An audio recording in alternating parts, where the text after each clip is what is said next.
Hello दोस्तों, कैसे हो? आपका स्वागत है त्रिपाण स्टडी सेंटर में। आज जो हम करने जा रहे हैं क्लास 12 एनआईएस बोर्ड का जो है चैप्टर नंबर 7 पॉलिटिकल साइंस का, जिसमें हम अत्यंत महत्वपूर्ण टॉपिक करने जा रहे हैं directive of principle of their state policy and fundamental duty.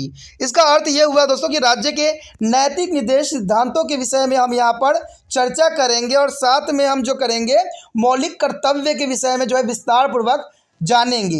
ये चैप्टर जो है कई मानने में कई क्लास के लिए बच्चों के लिए इंपॉर्टेंट है, चाहे वो बीए में पढ़ रहे हो, चाहे एनआईएस बोर्ड में हो, चाहे वो +2 एनआईएस बोर्ड से कर रहे हो, चाहे वो सीबीएसई के बच्चे हों, चाहे यूपी बिहार बोर्ड के बच्चे हों।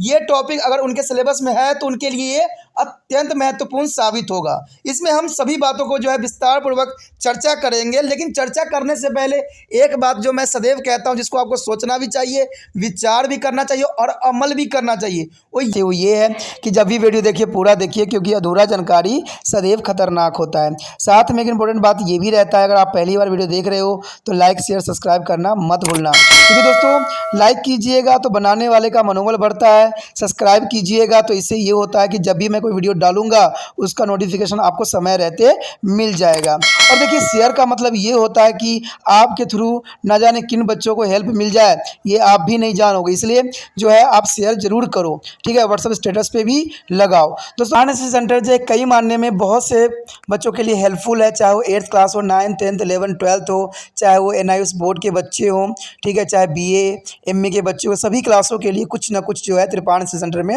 उपलब्ध है। तो इसलिए आपके लिए ज़रूरी है कि आप सब्सक्राइब करके इसको चैनल को जो है सेव कर लो, नहीं तो बाद में अगर रिसर्च करोगे तो शायद आपको ये चैनल प्राप्त ना हो। तो इसलिए सोचना नहीं, विचार नहीं करना है, सब्सक्राइब करके जो है अपने पास सेव करना है। दोस्तों ये तो बात था आपके लिए, लेकिन आप देखते हैं हमारा आज टॉपिक क्या है। तो our next topic is a directive principle of universalization of education, child labor and status of women. There is a three topics here: the universalization of education, child labor and status of women. Literacy is a big hindrance in the achievement of the goal of the social, economic justice and welfare state. There is a universalization of education. There is the most important. The percentage of literate of people at the time of independence was only 40%. Our government realized the importance of education and laid stress on the spread of the literacies among the masses. Efforts has been made by the government to rise this a level, but is a large section of our population is still illiterate. The foremost effort which is acquired in this field is the spread of the elementary education and its universalization. Due to increasing number of drop out at the primary stage, the number of illiterate of between to 15 to 30 years of age has constantly increased. According to National Policy of Education 1986, the government has launched National Literacy Mission and the is the operation of Blackboard. Their Blackboard operation is the most important for the spread of the mass literacy at the primary stage. For those who were deprived of the benefit of education in their childhood, there is a government and many voluntary agencies are making a special effort to educate them by opening night of school and the adult literacy center. Many distance education programs through the correspondence course. Distance education and open learning has been started in different states. The National Institute of Open Schooling is our Sir Open University has been set of the 10 to the goal of universalizations of education. The directive principle providing to free and compulsory education for children up to the age of 14 years has been to included through the 86 Amendment Act 2002 in their list of fundamental rights under Article 21. Thoughts as a much has been to the achieve, but still there is a long way to go to the accomplish this is the objective of welfare state. The next year, child labor. You have already read that one of the directive principles provide a opportunity and facility to children to develop in a healthy manner. You have also read about the fundamental right against the is the explanations of child. There is children unemployment of children below their age of 14 years in the mines and industries which is a hazardous if there is a health and is a promoted. And the spirit of this is a provision their desire result has not been reached in a most of their case. The parent attitude not a conducive to be eliminations of child labor. Therefore, there are children and to do some sort of the work to learn of money of the contributor to family income. The poverty and social stigma are contained or containing on the path of is the eradications of this problem.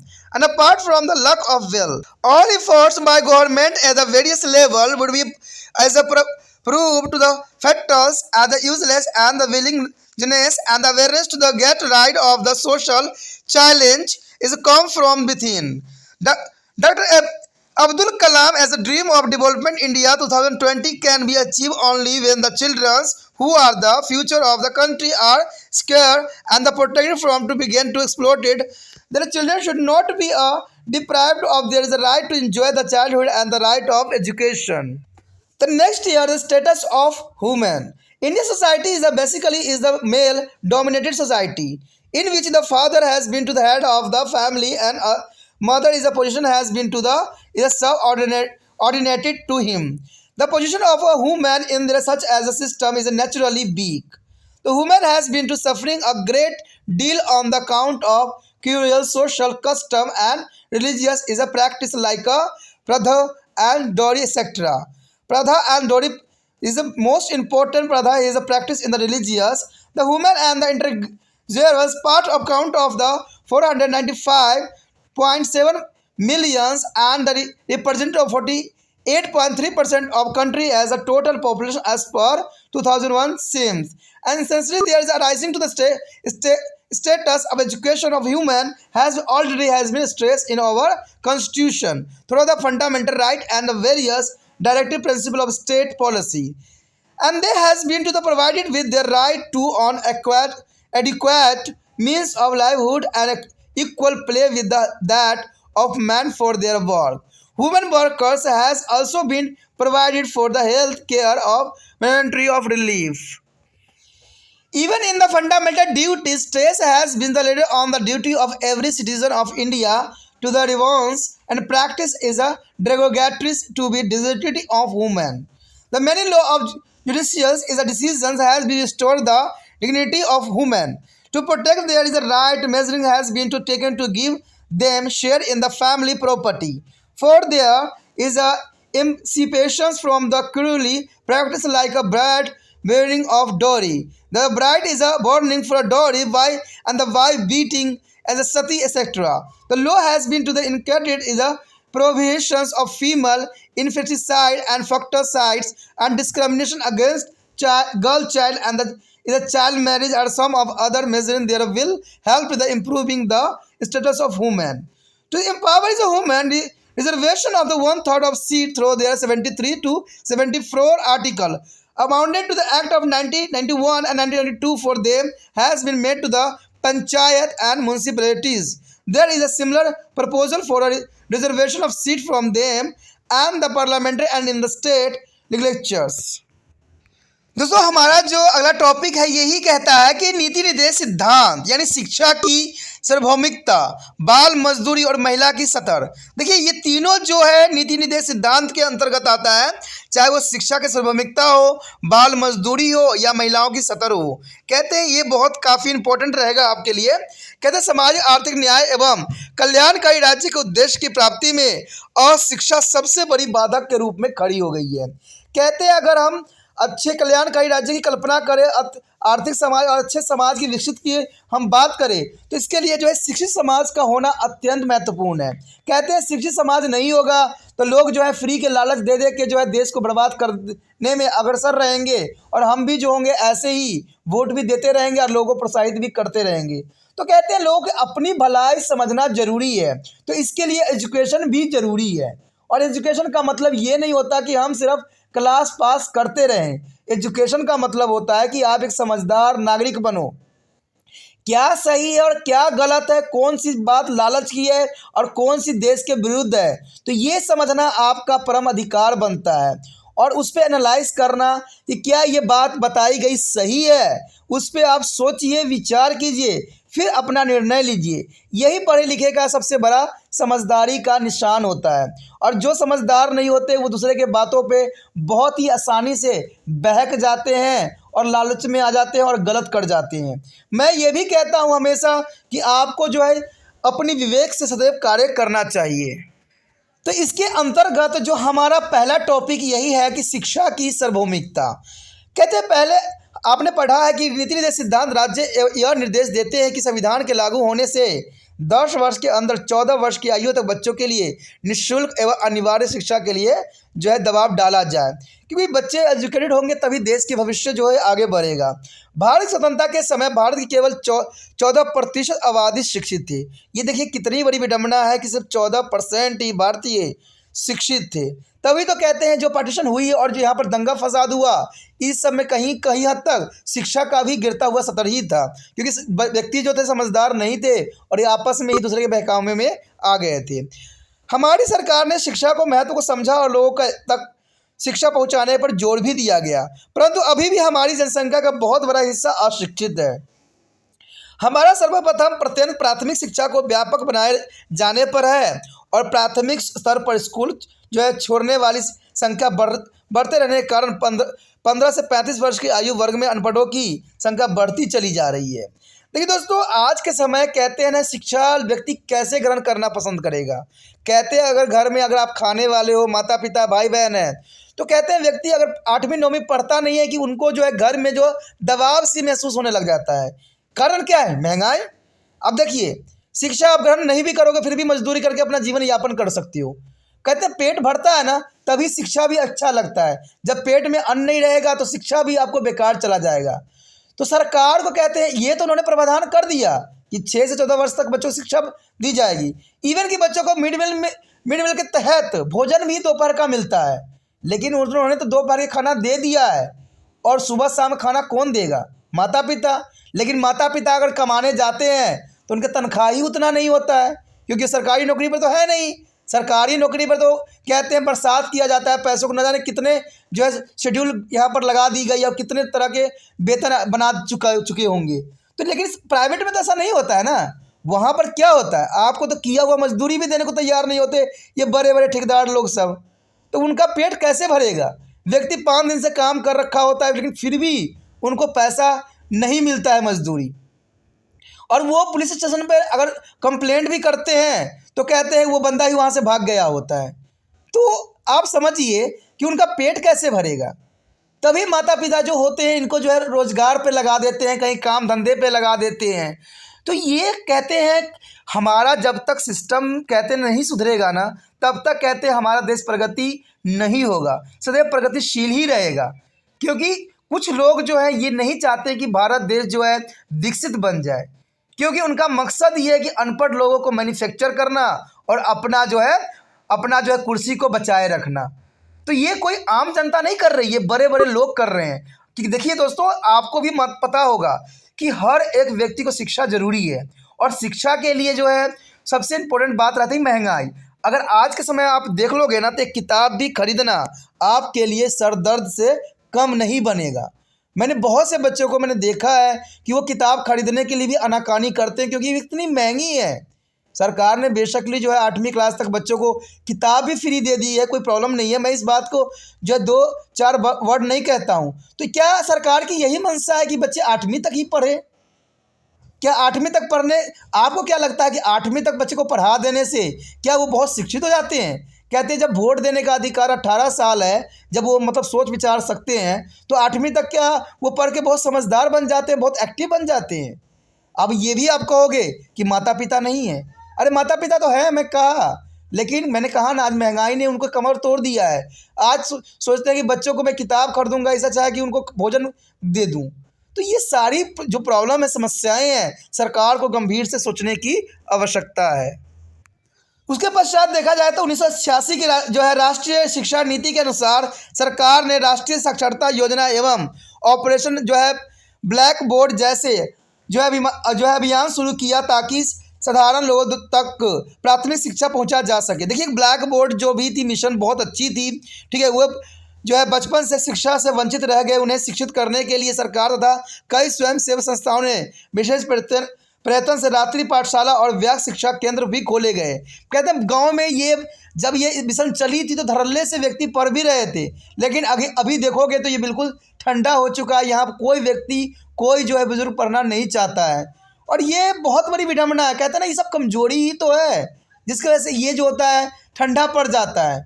कोई चीज़ अगर आप देखोगे, जब स्वच्छता अभियान शुरू की गई थी तो मंत्री लोग हर जगह गली गली जा जा के लोगों में प्रचार करते थे, और इवन कि 2 मिनट के लिए झाड़ू पकड़ते तो फोटो खिंचवाते जरूर थे। तो उस समय स्वच्छता अभियान हर जगह चला था, लेकिन आप देखोगे कहीं स्वच्छता नहीं है। कहते हैं जब कई क्षेत्रों में जो है लिफाफा बंद करवाई गई, जब जानवरों के पेट से न जाने कितने लिफाफे के टुकड़े मिले तो सरकार बहुत चिंतित हुई और इसमें बैन लगा दिया। कहते हैं 2 महीने तो लोगों को पन्नी नज़र तक भी नहीं आई, लेकिन कहते 2 महीने के बाद पन्नी तो हर क्षेत्र में मिलने लग गई। बीच बीच में सरकार ने कोशिश भी किया 1-2 दिन के लिए कि लिफाफा बैन है, और जब भी एक छोटे से गरीब के पास अगर लिफाफा भी मिल जाता था तो वो 500 के पत्ता ऐसे ही काट देते थे। तो आप समझिए ये कैसी रूल रेगुलेशन बनाई गई है जो हमारे देश के लिए सही नहीं है। कुछ बनाए तो रूल जाते हैं, लेकिन उस पर जो है अमल नहीं हो पाता है, बहुत अधूरे तरीके से अमल होता है। तभी मैं कहता हूँ ना, कोई भी काम अधूरा ना छोड़ो। अधूरा काम सदैव खतरनाक होती है और उससे किसी व्यक्ति को कुछ भी प्राप्त नहीं होता है। जैसे आप भी अगर इसको वीडियो को आधा देख के जो है लीव कर जाते हो, आगे के नहीं देखते हो, तो आपका भी जो ज्ञान अधूरा का अधूरा ही रह जाएगा। इससे अच्छा आप 9 वीडियो देखते तो ही अच्छा था। तो ये बहुत बड़ी बात है कि अधूरा जानकारी सदैव खतरनाक होता है। अधूरा शिक्षा भी बच्चों के लिए खतरनाक ही सिद्ध होता है। तो ये बहुत ज़रूरी बात थी आपके लिए। तो यही बात यहाँ पर बताया गया कि शिक्षा की व्यापक का उद्देश्य हासिल करने के लिए राष्ट्रीय मुक्त विद्यालय शिक्षा संस्था तथा कई मुक्त विद्यालय स्थापित किए गए।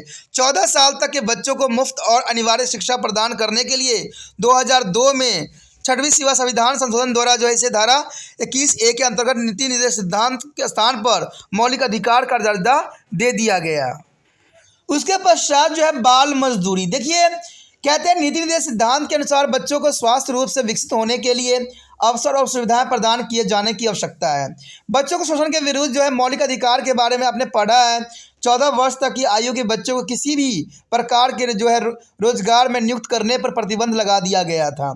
ठीक है, लेकिन कहते हैं प्रतिबंध सिर्फ प्रतिबंधित थी, हर जगह बच्चे कार्य जरूर कर रहे थे। इस प्रावधानों के बावजूद जो है वांछनीय परिणाम नहीं मिल पाया।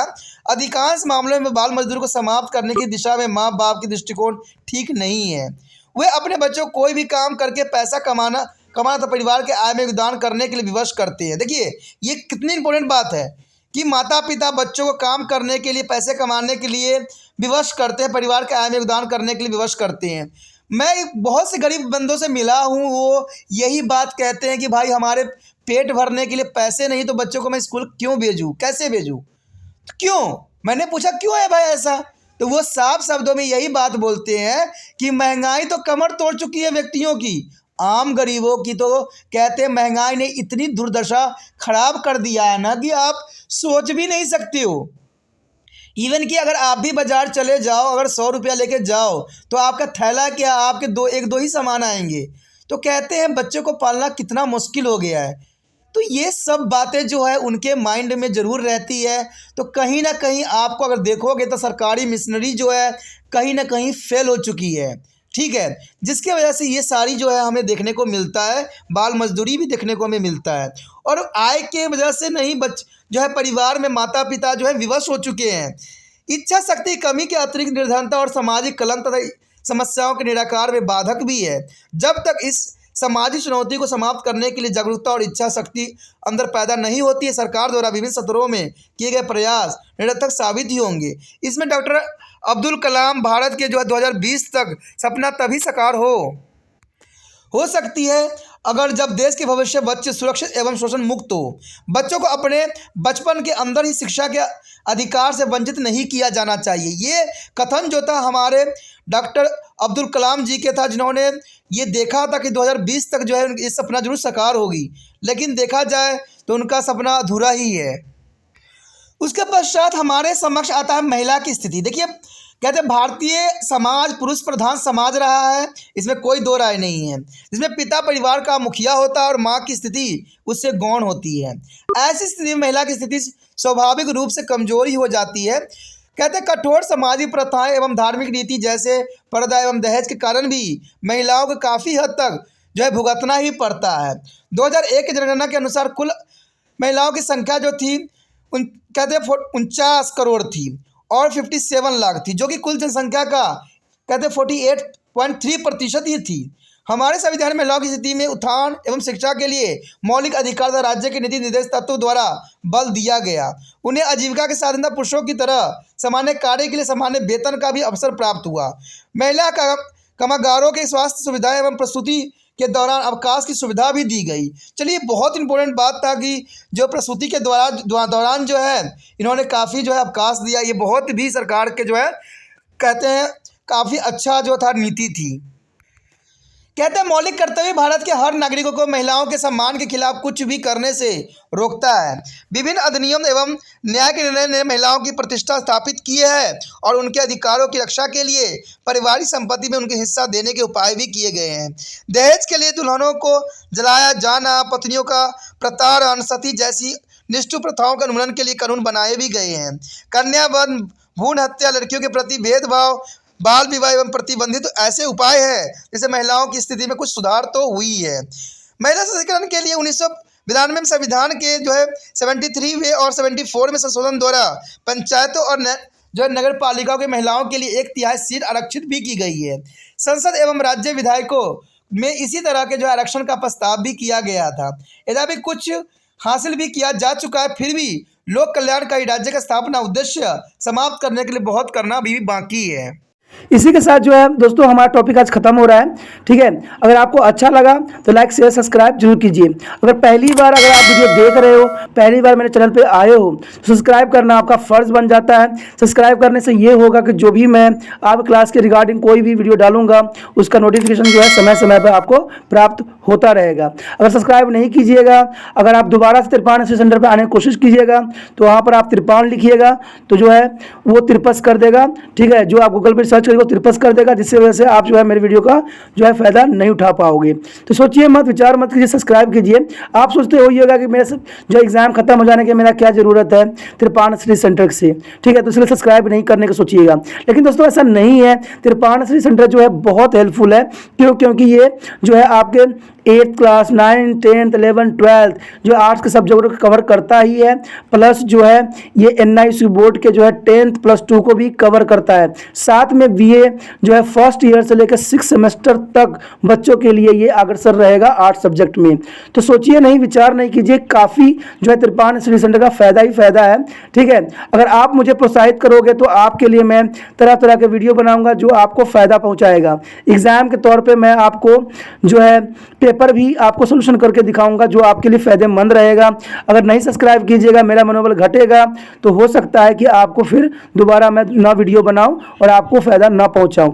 तो अभी भी नहीं सोचिए, मेरा जितना आप फैलाइएगा, जितने दूसरे बच्चों के साथ शेयर कीजिएगा, उतना जो है मैं आपके लिए कार्य करने में अग्रसर रहूँगा। ठीक है दोस्तों, इसलिए सोचिए मत, विचार मत कीजिए, अभी सब्सक्राइब कीजिए और अपने व्हाट्सएप स्टेटस पर लगाइए और दूसरे बच्चों के साथ भी शेयर कीजिए। ठीक है दोस्तों, अपना ध्यान रखना। बाय।